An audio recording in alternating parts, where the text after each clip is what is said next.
নিতে পারবো। এই লেখাটাকে মাঝখানে নিতে চাচ্ছি, অর্থাৎ এই পেজটার মাঝ অংশে নিতে চাচ্ছি। এইখানে সেন্টার কমান্ড আছে, আমরা অ্যালাইন টেক্সট সেন্টার কমান্ডের মাধ্যমে মাঝখানে লেখাটাকে নিতে পারবো।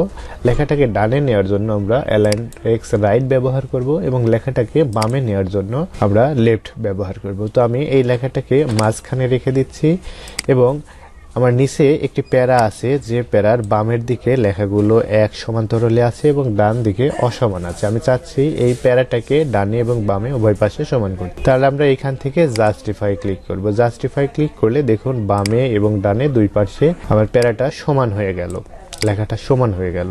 এই প্যারার একটা লাইন থেকে আরেকটা লাইনের মাঝে যে স্পেসটা আছে, একটা লাইন থেকে আরেকটা লাইনের মাঝে যে স্পেসটা আছে, সেই স্পেসটা আমরা এইখানে এই লাইন স্পেসিং এর মাধ্যমে বাড়াতে পারবো। এই লাইন স্পেসিং এর মাধ্যমে বাড়াতে পারবো এবং আবার লাইন স্পেসিং থেকে এখানে আমরা কমিয়েও নিতে পারবো। এরপরে আমাদের এইখানে